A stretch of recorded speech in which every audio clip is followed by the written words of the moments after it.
विपक्ष को और कोई काम नहीं। उन्होंने तो सर्जिकल स्ट्राइक और एयर स्ट्राइक को भी बताया कि आपका पॉलिटिकल फायदा है, तो क्या हम टेररिज्म पर कदम न उठाए। इन्होंने 370 को भी बताया कि ये आपके पॉलिटिकल फायदे के लिए कर रहे हैं। हम 1950 से कह रहे हैं कि हम 370 को हटाएंगे। उनका हिस्ट्री है, जो बोलते हैं वो करते नहीं है। मोदी जी का हिस्ट्री है, जो भारतीय जनता पार्टी ने कहा है, नरेंद्र मोदी ने कहा है, वो पत्थर की लकीर है। मोदी की हर गारंटी पूरी होगी। दरमियान में मैंने कहा 41 टाइम 41 बार अलग अलग मंचों से इसके बारे में मैंने डिटेल बात करी है कि इस देश के अल्पसंख्यक माइनॉरिटीज या तो किसी और व्यक्ति को डरने की जरूरत नहीं है, क्योंकि सीएए में किसी की नागरिकता लेने का प्रावधान ही नहीं है। सीएए लागू होने के बाद से सियासत गरमाई हुई है। विरोधी इसे लेकर सवाल उठा रहे हैं, तो वहीं सरकार साफ कर चुकी है कि विपक्षी पार्टियां बिना कारण मुस्लिमों को भड़काने के लिए सीएए पर बेवजह सवाल खड़े कर रही हैं। इस बीच गृह मंत्री अमित शाह सीएए पर सवाल उठाने वालों पर जमकर बरसे हैं। अमित शाह ने एक इंटरव्यू के दौरान कहा कि पीओके यानी पाक अधिकृत कश्मीर भारत का ही हिस्सा है और वहाँ के लोग चाहे वो किसी भी धर्म के हों, हिंदू या मुस्लिम, वो भारतीय हैं और वो हमारे अपने हैं। सीएए के मुद्दे पर अमित शाह ने हर एक सवाल का जवाब दिया और वो विपक्ष पर जमकर बरसी।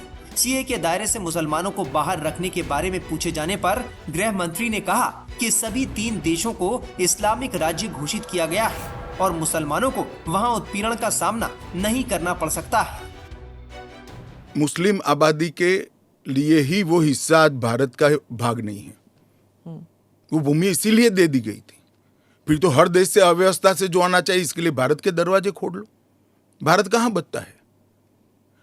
अखंड भारत के जो लोग हिस्सा थे और जिन पर धार्मिक प्रताड़ना हुई है, उसको शरण देना मैं मानता हूं हमारी नैतिक जिम्मेदारी है और हमारी कॉन्स्टिट्यूशनल रिस्पॉन्सिबिलिटी।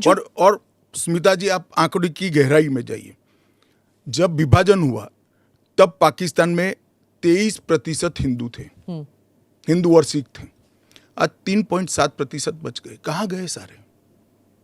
इतने सारे तो यहाँ आए नहीं। धर्म परिवर्तन हुआ, अपमानित किया गया, 2म दर्जे के नागरिक के नाते इनको रखा गया।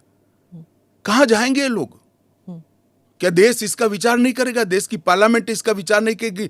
देश की पॉलिटिकल पार्टियों ने इनका विचार नहीं करना चाहिए? अमित शाह ने कहा कि सीएए पर तुष्टीकरण की राजनीति की जा रही है, जो कि नहीं होनी चाहिए। आप इस लॉ को आइसोलेशन में नहीं दे सकते। इस देश का एक इतिहास है। 15 अगस्त 1947 को देश का विभाजन हो गया। देश 3 हिस्सों में बंट गया। वो बैकग्राउंड है। भारतीय जनसंघ, भारतीय जनता पार्टी हमेशा विभाजन का विरोध किया। हम कभी सहमत नहीं थे। इस देश का विभाजन धर्म के आधार पर होना ही नहीं चाहिए था, मगर उस वक्त किया गया। जब धर्म के आधार पर आप विभाजन करते हो और वहाँ जो अल्पसंख्यक है उन लोगों पर ढेर सारे अत्याचार हो, धर्म परिवर्तन कराया जाए, इनकी महिलाओं को अपमानित किया जाए, वो माँ बहन बेटी के लिए वो शरण में आए भारत की, तो क्या उसको यहाँ नागरिकता का अधिकार नहीं है?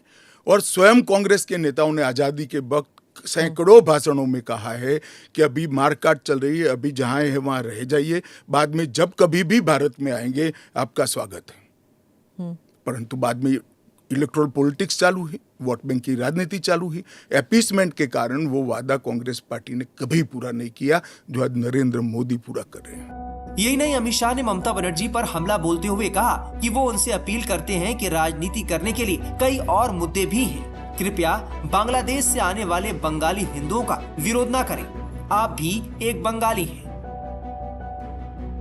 टाइम्स नाउ नव भारत डिजिटल की रिपोर्ट।